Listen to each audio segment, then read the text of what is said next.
Pokoknya saya mau susuk yang saya pasang ini nantinya bisa menaklukkan pria manapun, kata seorang penyanyi biduan yang berusia kurang lebih 27 tahunan yang bernama Naili kepada seorang dukun bernama Mbah Kuro.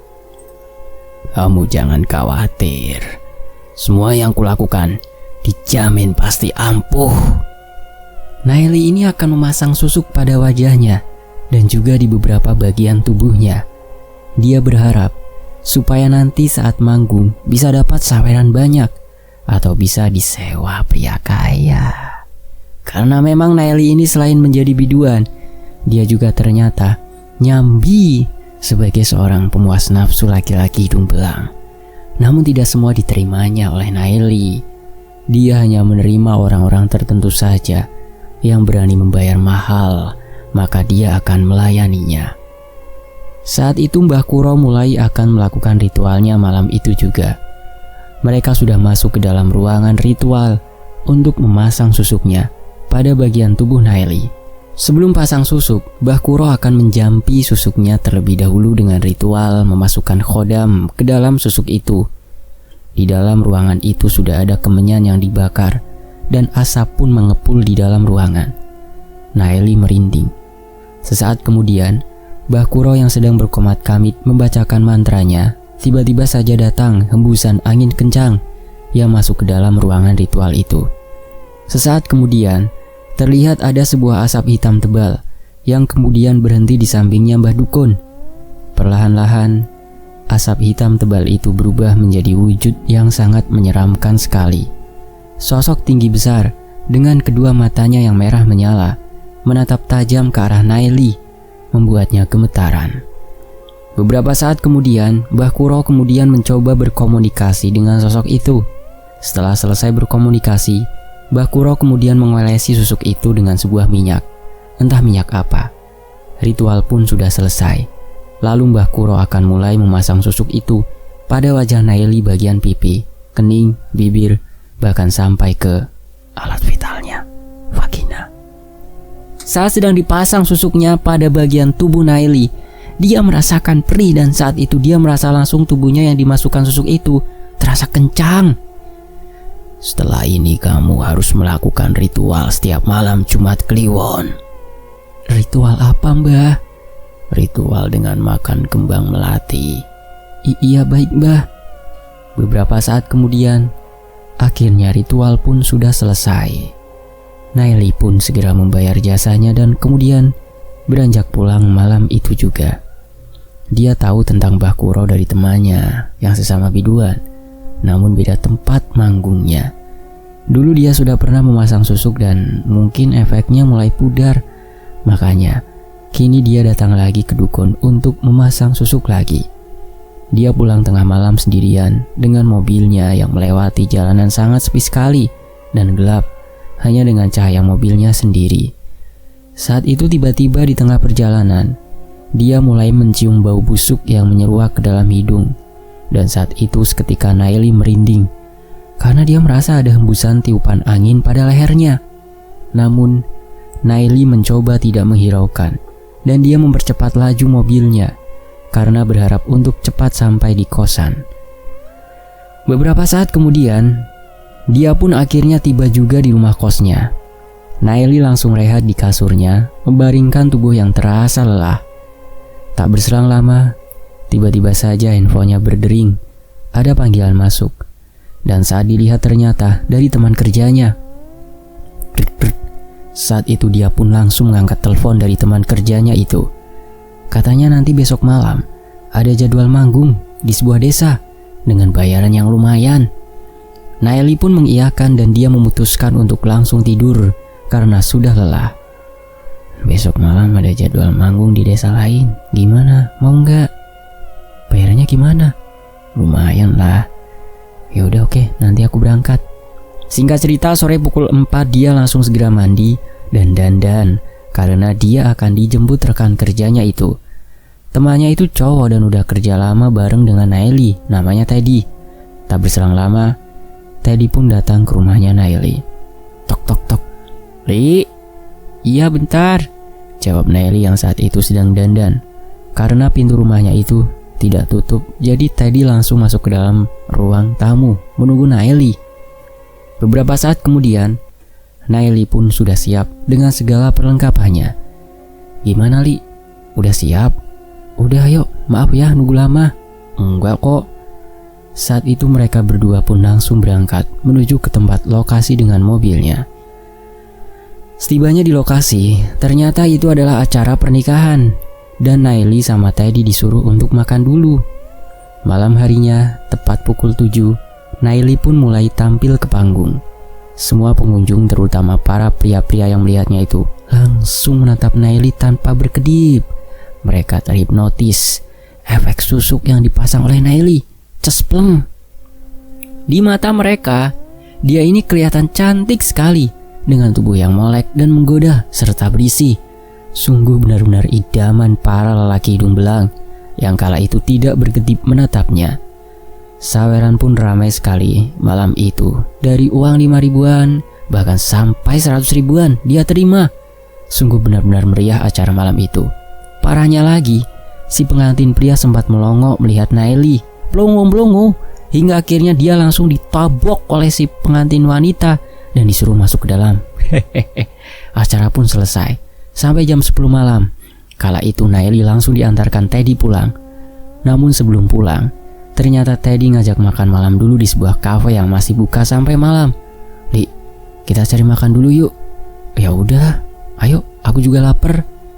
Di perjalanan mencari makan, saat itu tiba-tiba Naili merasa ada yang meniup di bagian lehernya, membuatnya merinding. Dia sampai mengusap lehernya, membuat Teddy yang melihat bertanya-tanya, "Kamu kenapa, Li?" Nggak apa-apa kok." "Yakin kamu?" "Iya udah, kita nyari makan aja." Sesaat kemudian Naili mencium bau busuk yang menyengat ke dalam hidungnya dan bau anyir di dalam mobilnya Teddy kala itu. Dia mencoba mengendus-endus dan menoleh ke belakang. Ketika menoleh ke belakang, betapa terkejutnya dia. Di jok belakang sudah ada sosok tinggi besar, hitam, yang sangat menyeramkan. Kedua matanya merah menyala, menatap tajam ke arah Naili. Sontak, dia langsung terdiam kaku, tidak bisa teriak. Namun setelahnya, sosok itu langsung menghilang begitu saja, dan Naili sudah bisa bergerak seperti semula lagi. "Li, kamu nyari apa sih?" Enggak, ini tadi aku nyari parfum aku."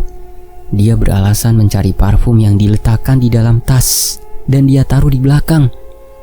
Beberapa saat kemudian, mereka pun sampai di sebuah kafe, dan Naili mencoba melupakan kejadian tadi. Saat itu, mereka akhirnya makan dulu, dan selesai makan, Teddy mengajak Naili untuk check-in di hotel. Naili pun tidak menolak karena memang bukan hanya sekali, dia sudah berkali-kali melakukan itu dengan Teddy. Padahal mereka bukan suami istri, ya sama-sama mau lah ya. Naili pun mau-mau saja, karena Teddy itu selalu memberi apa yang Naili mau, bahkan sering membelikan sesuatu. Dan usai berhubungan pun Teddy selalu ngasih uang sama Naili. Malam itu pun mereka berkumul di dalam hotel dengan mesra sampai pagi hari. Paginya usai bangun, Naili langsung diantar pulang ke kosannya dan langsung tidur istirahat.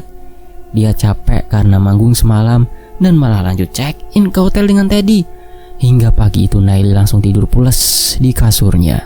Astagfirullah. Singkat cerita, Naili yang pasang susuk, dia biasanya setiap malam tertentu dia akan melakukan sebuah ritual, yakni menyalakan sebuah dupa dan memakan beberapa biji bunga melati.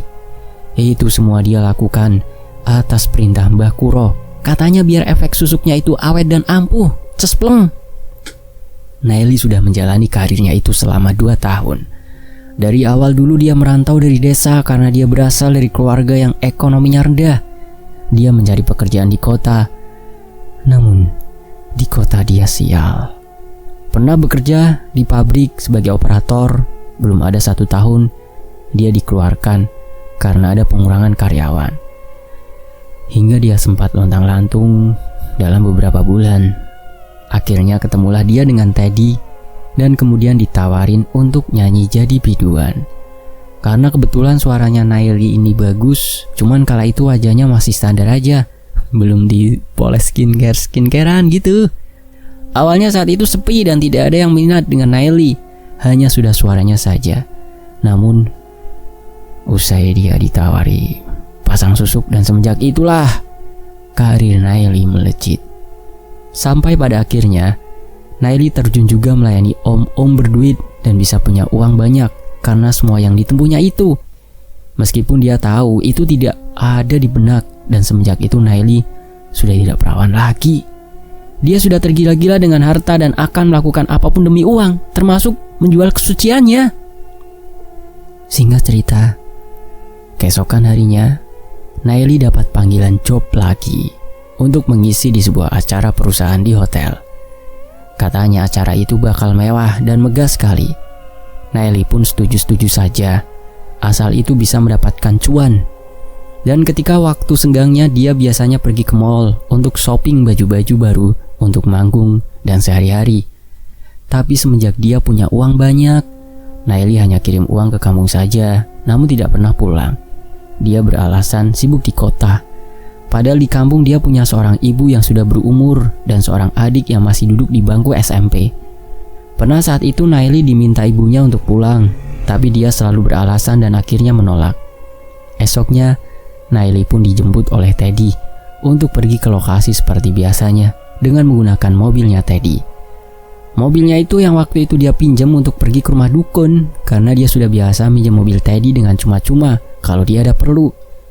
Setelahnya, mereka segera berangkat ke hotel tempat acara itu diselenggarakan. Sesampainya di sana memang benar acaranya sangat mewah banget.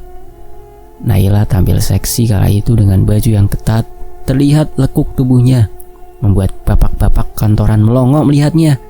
Dia tampil sangat mempesona kala itu, sampai acara pun tak terasa sudah selesai sampai jam 3 sore, karena tadi acaranya itu dimulai pukul 11 siang. Setelah selesai acara, Naili dan Teddy duduk makan snack terlebih dulu, sekalian istirahat. Tiba-tiba saja, mereka dihampiri oleh seseorang om-om yang nampak beruang. Dan ternyata dia adalah pemilik perusahaan tersebut. Sebut saja bernama Pak Wawan.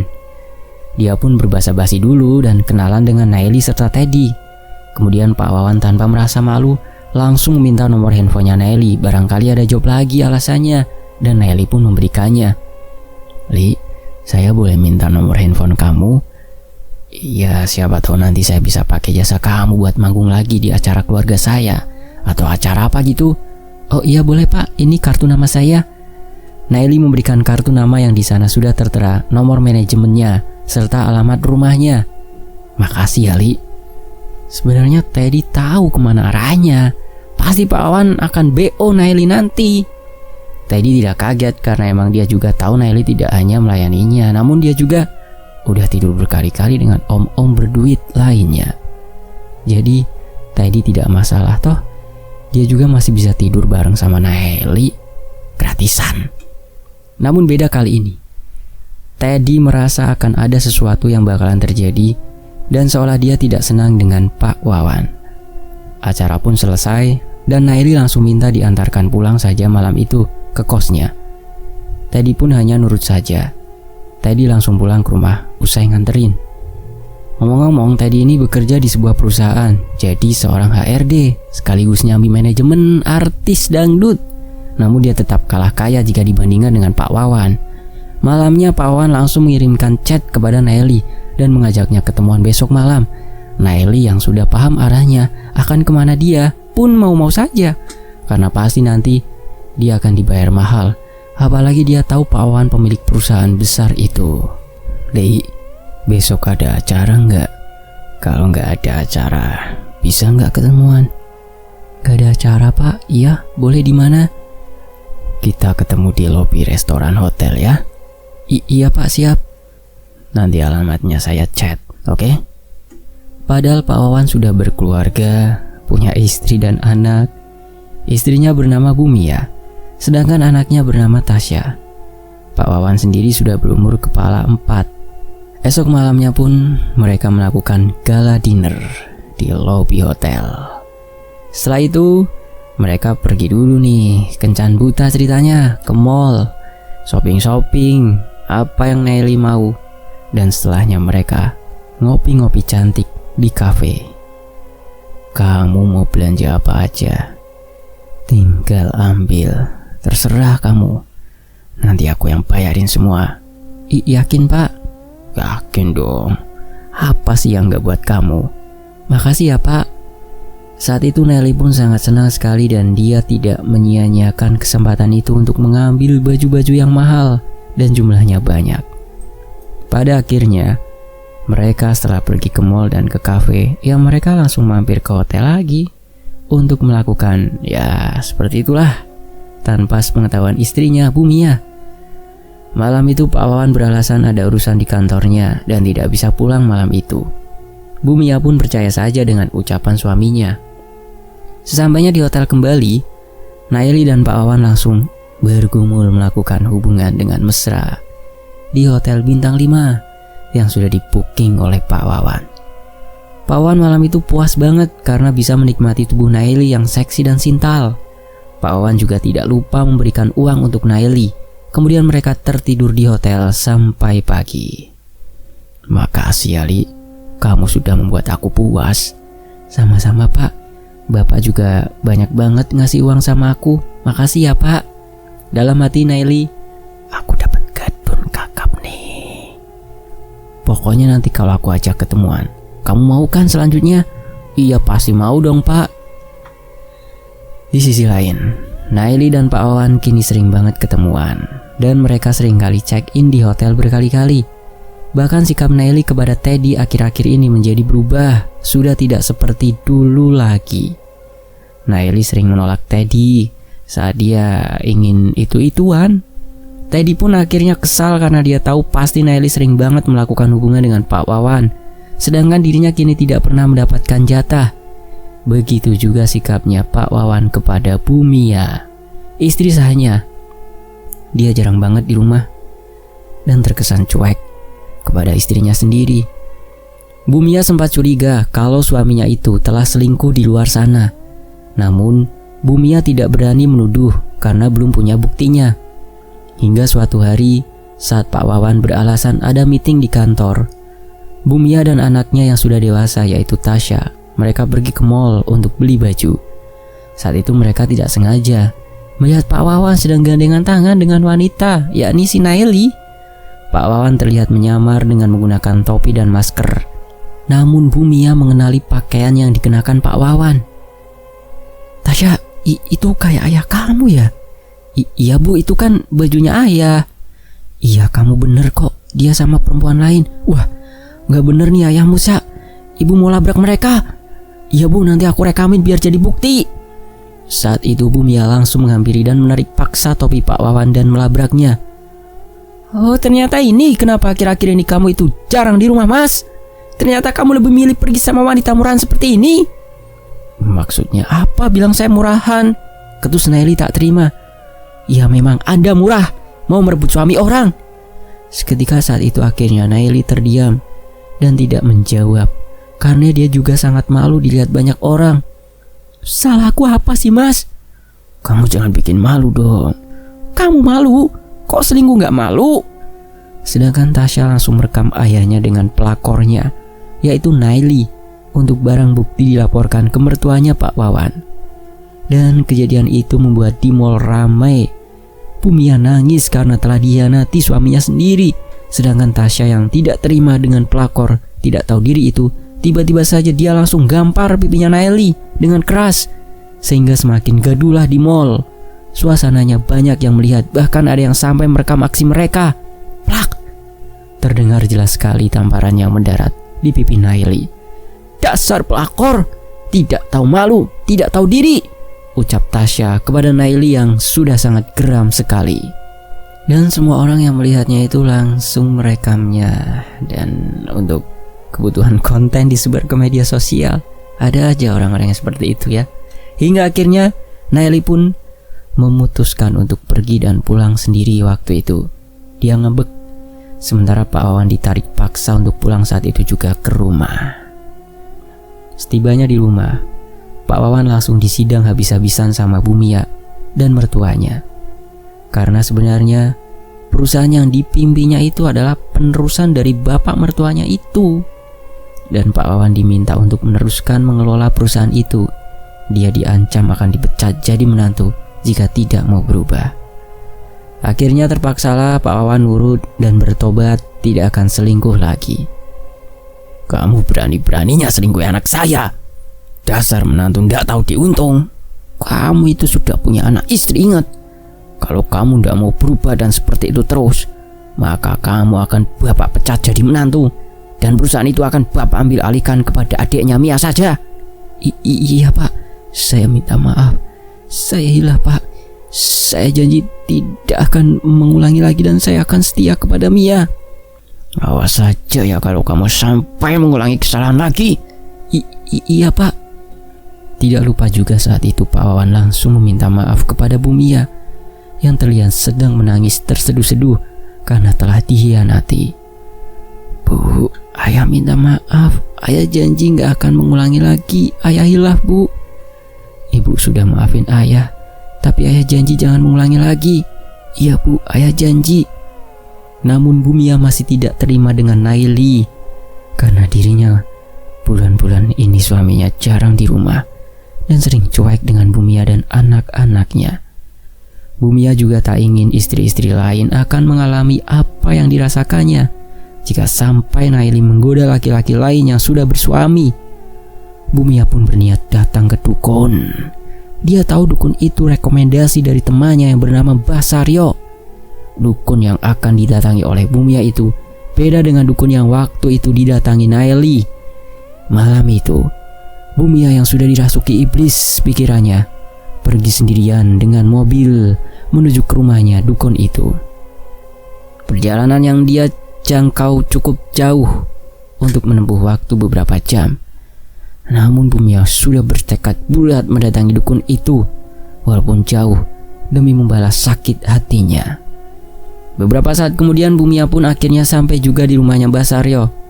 Bu Mia langsung segera menyambangi rumahnya dan diajak masuklah dia ke dalam rumah Mbah Saryo. Setelahnya Bu Mia menjelaskan maksud kedatangannya. Mbah, saya mau kirim santet kepada seseorang dan saya ingin buat dia supaya kapok Mbah, tapi jangan sampai mati. Mbah Saryo manggut-manggut mendengarkan penjelasan Bu Mia sembari menghisap batang rokok. Kamu sudah bawa fotonya? Sudah Mbah, ini, jawab Bu Mia sambil memberikan foto itu kepada Mbah Saryo. Ibu Mia mendapatkan foto Naili itu dari sosial media yang sudah Bu Mia cari, dan foto itu langsung dicetak. Saat Mbah Saryo memperhatikan foto Naili sejenak, kemudian dia mengatakan kepada Bu Mia kalau Naili ini pasang susuk. Saya lihat dia ini pasang susuk. Bu Mia pun terperanjat, dan saat itu dia minta kepada Mbah Saryo supaya susuk Naili itu tidak efektif lagi. Kalau gitu saya mau supaya nanti susuknya itu tidak ampuh lagi Mbah. Saat itu Mbah Saryo dan Bu Mia pun akan melakukan ritual di dalam ruangan khusus. Mbah Saryo langsung berkumat kamit membaca mantra di hadapan kemenyan yang menyala. Dan saat itu Mbah Saryo memanggil demitnya untuk nanti sosok yang akan dikirim itu meneror Naili dan membuat efek susuknya tidak bekerja. Jadi pertarungan antara dua kodam dukun nih, dukun susuk sama dukun yang ini nih Mbah Saryo. Di sisi lain, hembusan angin kencang datang masuk ke dalam ruangan ritual itu membuat Bu Mia merinding. Dan saat itu tiba-tiba muncul sosok yang sangat menyeramkan sekali berada di hadapannya Bu Mia. Bu Mia pun ketakutan. Dia gemetaran tidak karuan melihat sosok menyeramkan itu. Mbah Saryo langsung berkomunikasi dengan sosok itu. Namun entah apa yang dibicarakannya. Setelahnya Mbah Saryo melakukan ritual yang lain, yaitu Mbah Saryo mengambil sebuah boneka pocongan yang kemudian boneka pocongan itu diasapkan di atas asap kemenyan yang menyala dan ditaburi sebuah bubuk entah apa yang baunya busuk sekali berwarna merah. Bu Mia yang melihat itu merinding, tapi dia ingin membuat Naili itu kapok dan jera karena dia sudah sangat sakit hati. Beberapa saat kemudian ritual pun sudah selesai dan Bu Mia langsung membayar maharnya kepada Mbah Saryo dan langsung pulang. Singkat cerita, semenjak itu Pak Wawan sudah tidak berani lagi untuk selingkuh. Selesai kerja dia selalu langsung pulang ke rumah dan kumpul dengan keluarga. Untungnya istri dan mertuanya mau memaafkan Pak Wawan asal dia mau berubah. Sementara di sisi lain, Naili yang sedang tiduran di kasurnya, dia teringat dengan Teddy. Dan saat itu dia kesal karena Pak Wawan sudah tidak lagi menemuinya semenjak dilabrak itu. Jadi Naili tidak ada pemasukan tambahan lagi. Saat itu dia pun mendadak menghubungi Teddy. Namun ternyata tidak diangkat telepon dari Naili, membuat dia semakin kesal. Karena dia juga sudah tidak dapat jatah darinya. Akhirnya malam itu Naili bersedih sendirian di dalam kosannya. Karena lelah dan capek, akhirnya Naili pun tidur. Dan di dalam tidurnya itu dia bermimpi didatangi oleh sosok wanita bergaun hitam berwajah seram. Sosok itu mendekat ke arah Naili dan membekap wajah Naili dengan tangannya yang penuh darah. Naili ketakutan dan teriak di dalam mimpinya itu. Tubuhnya terasa kaku sekali, tidak bisa digerakkan.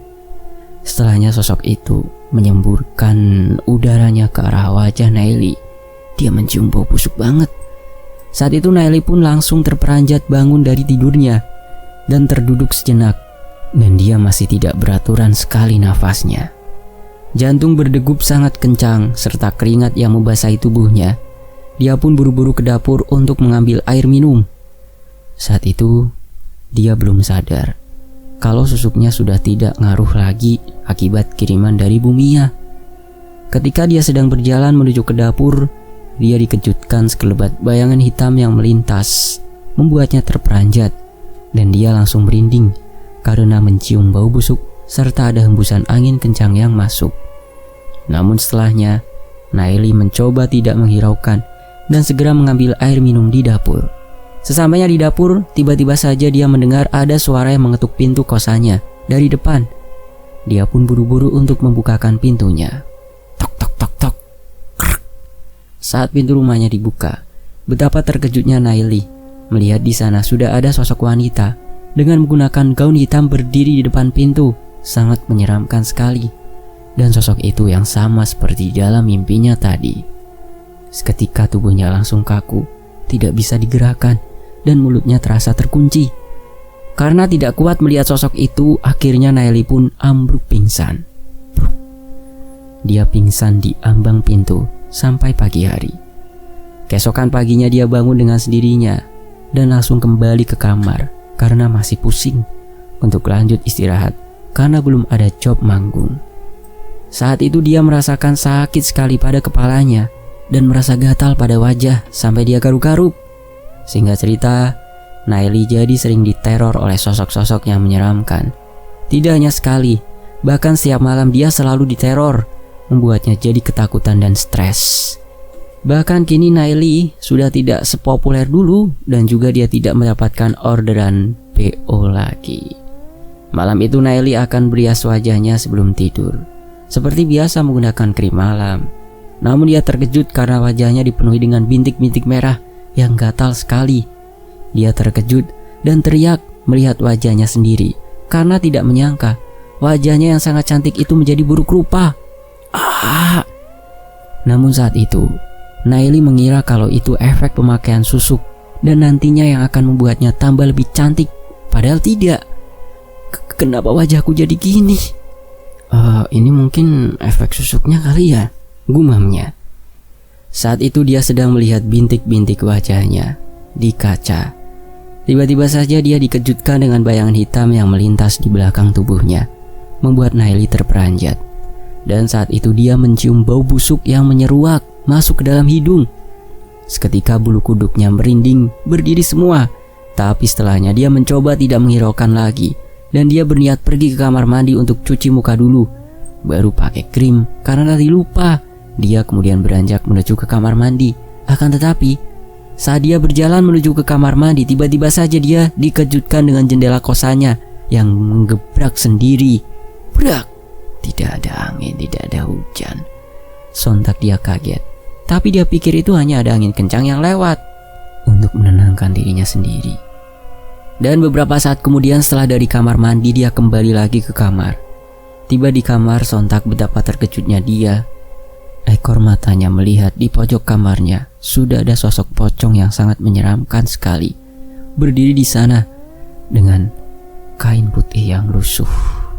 Seketika tubuhnya langsung kaku dengan kedua mata terbelalak dan akhirnya ambruk pingsan lagi.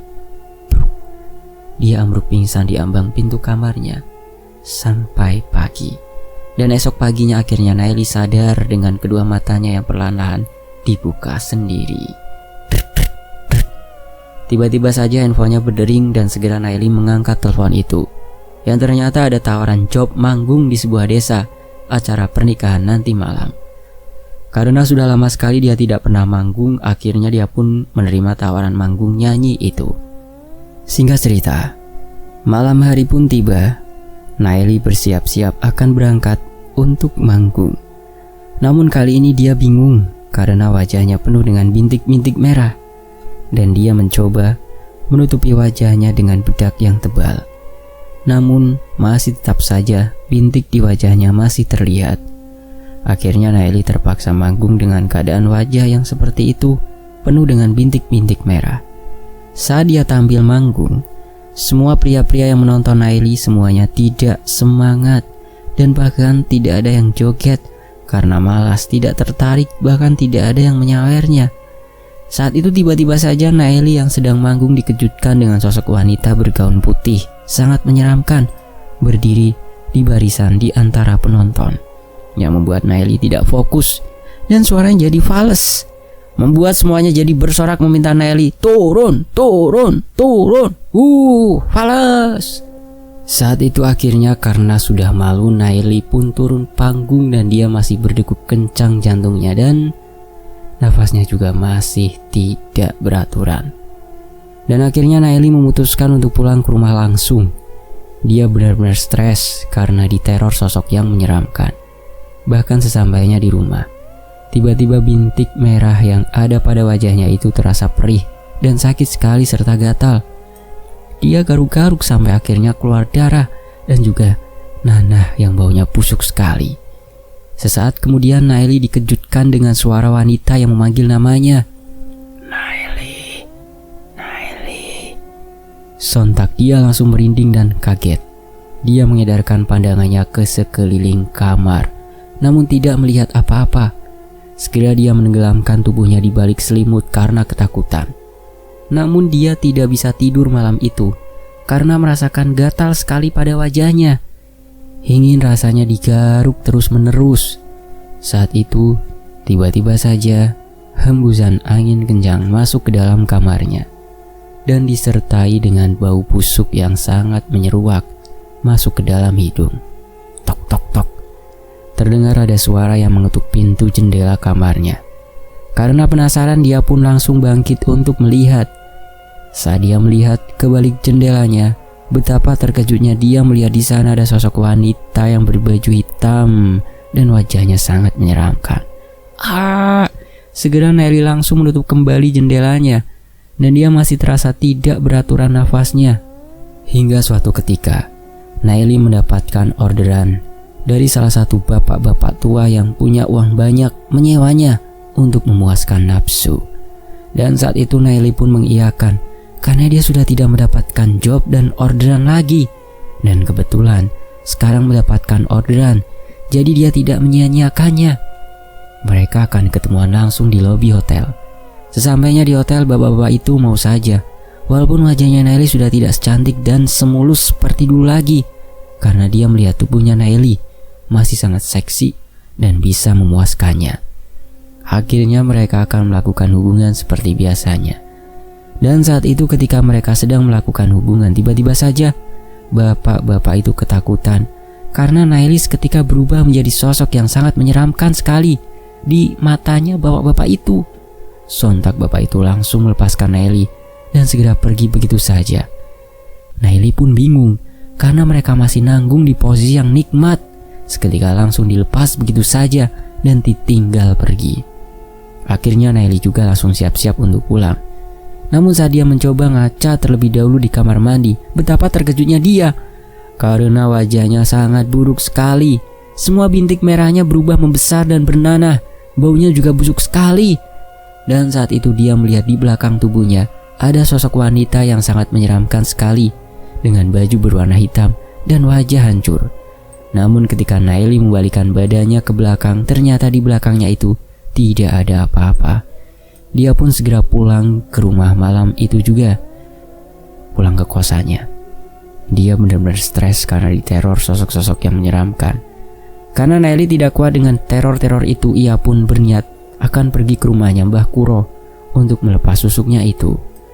Saat di kosan malam itu, dia tidak bisa tidur karena merasakan gatal sekali pada wajahnya yang semakin parah. Waktu itu tiba-tiba saja Naili ingin buang air kecil. Dia pun beranjak pergi ke kamar mandi.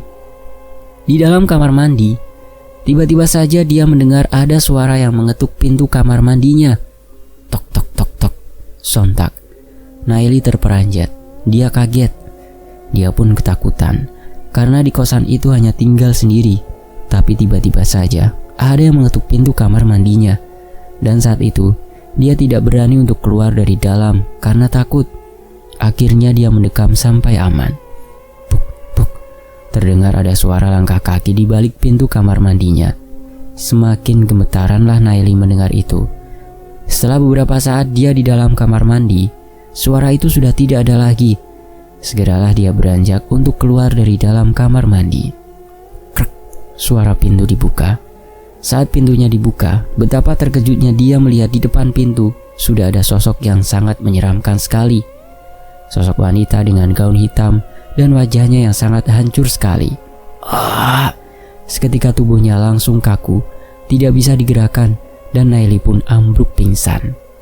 Keesokan harinya, Naili pergi ke rumahnya Mbah Kuro untuk melepas susuknya yang ada di tubuhnya. Dia pergi naik bus menuju ke rumahnya Mbah Kuro. Dan sesampainya di sana, Mbah Kuro langsung melakukan ritual untuk melepas susuknya. Saat sedang dilepas, susuknya tiba-tiba saja ada hembusan angin kencang masuk ke dalam ruangan itu. Dan Naili melihat ada banyak sekali sosok-sosok yang menyeramkan menampakkan wujudnya di hadapan Naili. Naili teriak kesakitan karena susuk yang ada di tubuhnya itu dilepas terasa sangat sakit. Beberapa saat kemudian akhirnya Naili pun sudah terlepas dari susuk-susuk yang dipasang. Dan sekarang wajahnya Naili berubah seperti dulu lagi. Wajah yang standar, tidak wah. Namun bintik-bintik yang ada di wajahnya itu belum hilang. Bahkan kala itu Naili dapat kabar dari temannya yang dulu manggung bareng kalau Teddy udah mau menikah dengan pasangan yang didapatnya baru-baru itu. Dengan adanya kejadian itu, sudah tidak ada harapan lagi bagi Naili. Dan akhirnya Naili memilih untuk pulang kampung. Dia meninggalkan kota dengan membawa semua perlengkapannya dan mungkin akan berada di kampung terus. Singkat cerita, setibanya di rumah, Naili langsung meminta maaf kepada orang tuanya. Dan dia menjelaskan semuanya. Bu, maafin aku ya bu. Aku selama ini banyak salah sama ibu. Iya nak, ibu sudah maafkan kamu. Alhamdulillah akhirnya kamu pulang juga nak, setelah bertahun-tahun gak pulang. Bu, aku banyak dosanya bu. Aku jadi kota jadi anak yang gak bener bu. Apa maksud kamu nak? Aku kerja melayani para laki-laki bu, sama jadi penyanyi dangdut. Aku juga selama ini pasang susuk bu, makanya wajah aku seperti ini. Jadinya aku selalu diteror sosok yang menyeramkan. Astagfirullahaladzim nak. Firasat ibu benar berarti. Bu, aku mau tobat bu, bantu aku bu, aku takut. Ya, akan ibu bantu kamu bertobat nak. Namun di rumah ibunya, sekarang Naili pun masih tetap diteror oleh sosok yang menyeramkan. Karena memang Bumia mengirimkan santet itu, jadi teror masih terus berlanjut. Di kampung, Naili hanya di dalam rumah saja. Tidak berani keluar rumah karena dia malu dengan wajahnya yang hancur banget. Paling keluarnya kalau malam, itu pun cuma duduk di depan teras rumah saja. Malam itu Naili yang sedang duduk di depan teras rumah sambil mainan handphonenya, tiba-tiba saja dikejutkan oleh sebuah bayangan hitam yang melintas. Dan saat itu Naili sontak terperanjat. Pandangan Naili tertuju pada sebuah pohon yang ada di depan rumahnya. Di sana ada sosok wanita yang berbaju putih dengan rambut panjang tergerai. Saat Naili melihat ke arah sosok kuntilanak itu, tiba-tiba saja menoleh ke arahnya dengan wajah yang sangat menyeramkan. Seketika saat itu Naili langsung teriak dan pingsan karena tidak kuat melihat sosok itu. "Ah!" teriak Naili. Ibunya yang mendengar teriakan Naili pun segera menghampiri ke depan teras rumah. "Ya Allah, Naili!" Saat itu Naili pun langsung diangkat masuk ke dalam rumah oleh ibu dan adiknya. Di dalam pingsannya itu, Naili bermimpi lagi berada di sebuah kuburan, dan saat itu sangat gelap sekali. Di sana dia dikejar-kejar oleh sosok pocong yang sangat menyeramkan, sampai akhirnya Naili tidak melihat ada gundukan tanah dan dia ambruk terjatuh di sana. Beberapa saat kemudian, akhirnya Naili pun sadar, namun dia masih dalam keadaan pusing karena kepalanya tadi terbentur lantai cukup keras. "Kamu kenapa, Li? Kok bisa pingsan?" Namun Naili saat ditanya hanya diam saja, tidak menjawab sama sekali. Ibunya pun langsung memberikan air putih supaya Naili lebih tenang. Saat sore hari, Naili yang sedang mandi di dalam kamar mandi yang ada di belakang rumahnya, tiba-tiba saja dia merinding karena ada angin yang masuk ke dalam kamar mandi membuat bulu kuduknya berdiri. Saat itu juga dia mendengar ada suara wanita yang menyinden dengan suara yang merdu, membuatnya semakin merinding. "Suara siapa itu kok nyinden?" gumamnya. Karena takut dia pun segera mempercepat mandinya. Seketika dia melihat ada bayangan hitam yang masuk ke dalam kamar mandi. Dan saat Naili lihat ke atas kamar mandi, dia melihat ada sebuah rambut bergelantung. Sesaat kemudian rambut itu memutar, yang ternyata ada kepala sosok wanita yang sangat menyeramkan sekali. Sontak saat itu Naili langsung lari kabur dari dalam kamar mandi karena ketakutan. "Ah!" Dia berlari kencang-kencangnya dengan nafas yang tidak beraturan dan jantung berdegup sangat kencang sekali. "Kamu kenapa, Li?" Namun dia tidak menjawab karena masih mencoba mengatur nafasnya yang masih terasa tidak beraturan dan jantungnya yang berdegup sangat kencang sekali. Hari demi hari Naili jadi semakin seperti orang gila yang selalu teriak sendiri, dan dia juga sering melamun, menangis, dan kadang tertawa. Ibunya yang tidak tega melihatnya pun memanggil seorang ustadz dan meminta untuk membimbing Naili agar dia bertobat serta menyembuhkan. Saat itu Ustadz Zaki datang ke rumah Naili untuk meruqyah. Namun Naili yang melihat sangat ketakutan melihat Ustadz Zaki. Sementara di sisi lain Bumia yang sudah tahu soal Naili yang sudah pulang kampung. Dia pun mendatangi Mbah Saryo dan bilang untuk melepas santet yang dikirimkan ke Naili. Jadi saat itu Ustadz Zaki lebih mudah dalam meruqyah Naili karena di sana Bumia ternyata hatinya berubah, meminta melepas santetnya. Jadi Ustadz Zaki hanya membersihkan ilmu hitam yang menempel di tubuh Naili.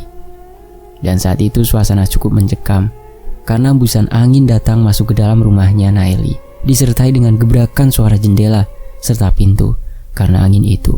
Brak brak brak. Ustadz Zaki terus membacakan doa-doa sambil memejamkan kedua matanya. Sesaat kemudian akhirnya Naili lemas setelah ilmu hitam yang ada di dalam tubuhnya itu dibersihkan. Dan dia langsung diberikan air putih yang sudah dibacakan oleh Ustadz Zaki. "Minum ini, jangan dihabiskan. Sisakan, dan sisanya dibasuhkan ke wajahmu."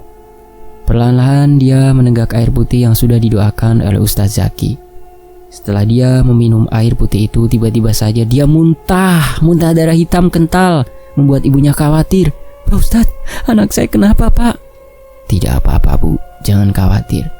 Itu efek ilmu hitam yang ada di dalam tubuhnya Naili sudah keluar." Lalu Ustadz Zaki menjelaskan apa yang sebenarnya terjadi pada Naili kepada ibunya. "Begini, Bu, Naili ini sudah dikirim santet oleh seorang, tapi akhirnya orang itu melepas santetnya." "Kenapa, Pak Ustadz?" "Kalau itu saya tidak tahu, yang penting sekarang Naili sudah sembuh. Tinggal dia harus perbanyak ibadahnya." Iya Pak Ustadz, terima kasih." Setelahnya Naili sedikit enteng dan dia sudah tidak sakit dan gatal lagi pada wajahnya. Semenjak saat itu, Naili sudah mulai bertobat, dibimbing Ustadz Zaki mengaji dan melakukan taubatan nasuha. "Alhamdulillah, sekarang kamu akhirnya sudah bertobat ya, Li." "Iya Bu, aku mau jadi manusia yang lebih baik dan mau berbakti kepada Ibu." "Iya Nak, Ibu senang sekali mendengarnya." Semenjak saat itu Naili jadi sering pergi mengaji dan selalu ikut acara pengajian di desanya. Ibu Mia memutuskan melepas santet yang dikirimkan kepada Naili itu karena memang tujuan awalnya Bu Mia lakukan itu supaya Naili kapok dan tidak suka merebut suami orang Akhirnya mereka kini menjalani hidup masing-masing. Selesai. Demikianlah sebuah kisah yang mungkin kita ambil baik positifnya dan buang jauh-jauh negatifnya. Jangan jauhi orang tuamu karena orang tua adalah kiblatmu. Carilah pekerjaan dengan cara halal. Jangan sampai rela melakukan apapun hanya demi uang dan kekayaan. Syukuri apa yang kita miliki. Dekatkan diri kita kepada Allah dan perbanyak ibadah supaya kita dijauhkan dari hal-hal yang demikian. Demikianlah sebuah kisah yang diadaptasi dari sebuah kejadian yang ada di dalam masyarakat kita. Wassalamualaikum warahmatullahi wabarakatuh. Sampai jumpa di kisah lainnya.